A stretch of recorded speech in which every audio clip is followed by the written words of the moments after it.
Dum dum dum dum random talk. Halo Frenzy, kita bakalan nemenin kamu untuk ngebahas hal-hal random bersama aku Nonoy dan Email. Jadi kali ini kita Mel akan ngebahas Mhm. tentang berani keluar dari zona nyaman. Nah, kamu pernah ngalamin gak sih Mel keluar dari zona nyaman? Atau bahkan sekarang kamu lagi ada di zona yang gak nyaman nih? Tapi sebelum aku jawab, aku mau nanya dulu deh. Menurut Tenoy, versi dari zona nyaman itu apa sih? Sebenarnya mungkin zona nyaman untuk orang-orang tuh definisinya akan berbeda ya Mel ya.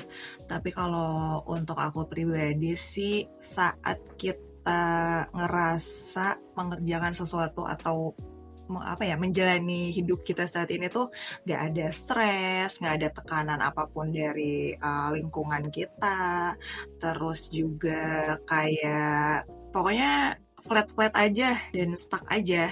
Nah, ngomong-ngomong masalah stuck ya, Mm-mm. mungkin orang tuh mendefinisikan zona nyaman itu karena kita nih nggak bisa berkembang seperti itu kan, yang tadi Tenoy Oh, bilang tuh kayak stuck kayak gitu kan. Cuman kalau menurut aku, kalau misalkan versi zona nyamannya aku ya, mungkin orang banyak kita nih harus keluar dari zona nyaman kita kalau semisal kita nggak bisa berkembang, kita stuck di sini aja dan sebagainya gitu. Tapi zaman sekarang nih teh, apalagi zaman-zamannya anak Gen Z sekarang, mereka justru akan lebih mencari pekerjaan yang memang itu membuat mereka nyaman gitu. Bahkan mereka tuh apa ya? Kalau menurut aku sih ya, aku pribadi pun kalau kita mencari satu hal yang mungkin agak-agak lebih menantang kayak gitu, kayaknya anak-anak sekarang tuh bakal lebih nyari sesuatu yang lebih mudah dan lebih nyaman seperti itu. Tapi kalau menurut aku, kalau memang zona nyamannya itu malah bikin diri kita malah makin banyak takut banyak hal dan tidak berani untuk mencoba sesuatu hal yang baru gitu, gak ada perkembangan dari diri kita, kayaknya itu zona nyaman yang salah sih kalau menurut aku gitu. iya. Kalau dari Tendanya sendiri gimana nih? Mungkin karena bisa dibilang kan aku udah cukup lama di dunia korporat ya, menjadi budaknya korporat. Kalau misalkan ditanya itu zona nyaman aku atau bukan, ya zona nyaman sih ya. Mungkin dari pekerjaannya juga sesuatu yang memang aku kuasai. Kalau ditanya ada perkembangan nggak sih? Atau bener-bener kayak uh, kamu tuh nggak stuck deh intinya. Mungkin kalau dari pengembangan diri, aku ngerasain ada ya di beberapa tempat kerja gitu. Karena kan beberapa tempat kerja tuh ada yang memberikan fasilitas ke kita tuh untuk mempelajari sesuatu lah gitu, training atau apa. Cuman lebih ke aku nganggapnya bener-bener zona nyaman aku tuh setiap ada tantangan, setiap ada pekerjaan yang sangat-sangat menumpuk tuh, aku ngerasa enjoy ngejalaninnya. Sekalipun ada momen dimana pekerjaan yang sebenarnya tuh bukan tanggung jawab aku, tapi aku diberikan pekerjaan itu atau job desk itu. Tapi aku ngerasa ya enjoy aja, nggak aduh stres banget nih gue gitu dapat pekerjaan yang sebanyak ini terus kayak sesulit ini. Nah aku tuh ngerasa mungkin zona nyaman versi aku tuh lebih ke lingkungan dan gimana aku ngerasain itu tuh enjoy banget kita diem di situ. Jadi nggak hanya passion, orang-orang kan biasanya selalu ngomongnya zona nyaman tuh passion ya. Nah Mhm. saat ini aku ngerasa memang keluar dari zona nyaman. Jadi switch karir lah ya. Jadi pekerjaan yang dari dulu aku hindarin ternyata malah aku jalanin sekarang. Jadi setelah aku bertahun-tahun bekerja tuh selalu menghindari yang namanya marketing. Gak pernah mau tuh benar-benar mengikuti pekerjaannya marketing, belajar juga gak mau, terus dimintain tolong pun aku gak mau, sekalipun mungkin atasan aku menilai bahwa kapasitas kamu tuh ada loh untuk terjun di dunia marketing, tapi aku tuh menghindari itu, bener-bener kayak gak mau. Tapi ternyata sekarang karena membuka bisnis mau nggak mau kayak lu harus paham marketing itu kayak apa. Dan Harus terjun dulu berarti ya. iya, Harus kecebur bener-bener dulu deh kayaknya. kecebur dulu. Karena ternyata yang dari dulu aku takuti di dunia marketing tuh setelah aku jalanin nggak sesulit, dan bukan sulit sih, maksudnya bukan ngegampangin ya, tapi lebih ternyata ya nyaman-nyaman aja sih gitu. Jadi mungkin saat kita menilai di luar jangkauan kita, oh kalau itu tuh nggak nyaman, mungkin karena kita belum mencoba dan banyak ketakutan yang sebenarnya nggak mungkin terjadi sih. Mungkin bisa bilang overthinking ya. Betul banget. Nah kalau kamu nih Mel, selain di Mhm. dunia kerja, kalau aku kan di dunia kerja ya, kalau ada di zona nyamannya, yang bisa dibilang sebenarnya zona nyamannya juga nggak yang ekstrim-ekstrim banget gitu. Kamu nih sekiranya ngerasain gak sih keluar dari zona nyaman, entah itu pekerjaan, entah itu ternyata jurusan saat kuliah mungkin, atau mungkin relationship kamu dengan teman, atau dengan partner. Aduh, kalau ngomongin ke sana agak sensitif deh kayaknya. Menghindar ya.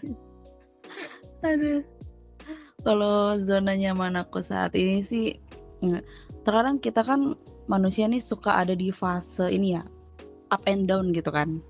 Yap. Nah, pada saat aku ngerasa lagi down seperti itu, mungkin aku lebih mencari cara supaya gimana ya aku nih nggak stuck gitu kan. Sebenarnya dari cara perubahan berpikir kita untuk berusaha untuk supaya tidak stuck tuh menurut aku itu salah satu upaya supaya kita tuh keluar gitu dari zona yang nggak semestinya kita selalu berada di situ gitu kan, untuk mau keluar dari zona nyaman gitu.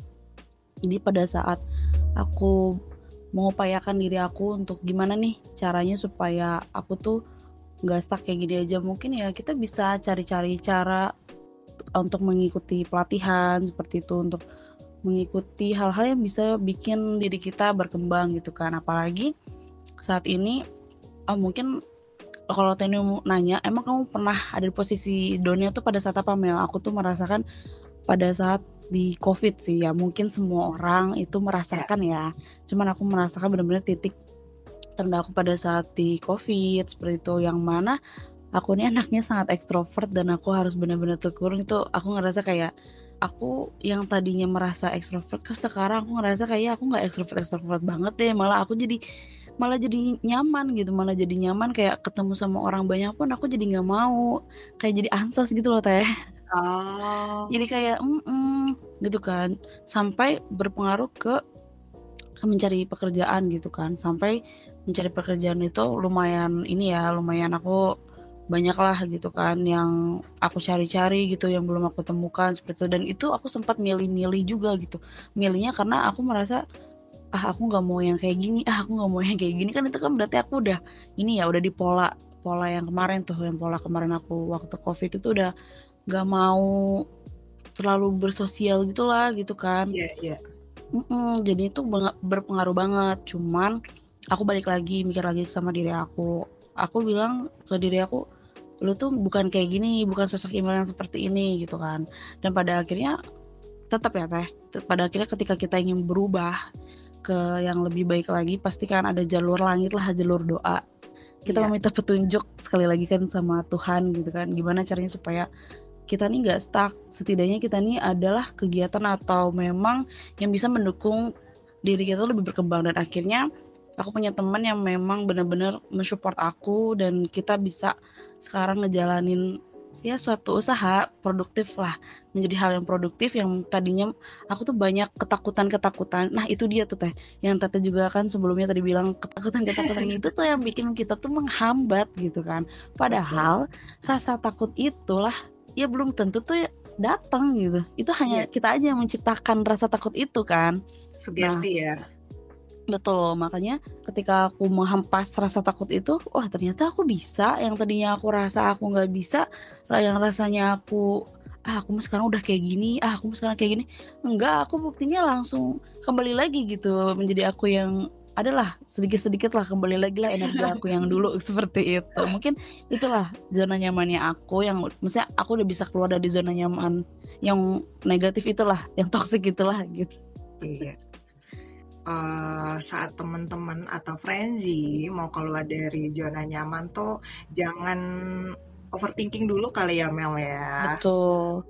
Karena sesuatu hal negatif yang kita tuh mikirnya pasti bakal datang deh. Ini bakal kayak gini deh, resikonya pasti kayak gini.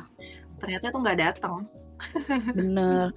Sama kalau kita mau keluar dari zona nyaman yang menurut kita stuck gitu, yang nggak baik buat diri kita, jangan selalu menyalahkan keadaan sih kalau menurut aku. Ya mungkin yang namanya nasib atau takdir ya masih bisa berubah kan kalau untuk nasib. Kalau misalnya memang kita mikir ini takdir kita kok kayak gini banget gitu, cobalah dari kata-kata kok gini banget, enggak kok, gue bisa kok, gue pasti akan bisa gapai sesuatu yang mungkin gak mungkin menurut gue pasti akan mungkin, kayak gitu. Dirubah lagi kata-katanya gitu. Betul. Dan bukan kayak pasrah sih, lebih bener. Mungkin belum waktu yang tepat aja. Nah, betul itu dia. Kalau kita rasa, kok orang-orang udah pada lebih ini. Sukses ya. Kok kita masih gini-gini aja? Iya, padahal Gak kita apa-apa. tuh seumuran loh, tapi kok dia lebih sukses ya. Pokoknya setiap ada satu langkah dari langkahmu itu ada perubahan lah gitu ya. Ada perubahan dari setiap langkahmu itu tandanya kamu udah maju. Kalau kamu merasa stuck sama diri kamu merasa gak lebih hebat atau kamu merasa lebih mundur gitu ya dibanding teman-teman kamu yang sudah maju, sudah sukses, kamu harus ingat pesan ini. Ketika ada satu langkah perubahan kecil yang kamu lakukan, itu adalah salah satu proses menuju langkah kesuksesan berikutnya. Oke deh Prezi, mungkin sekian pembahasan kita kali ini. Sampai ketemu di video selanjutnya. Bye-bye. Dum dum dum dum random talk.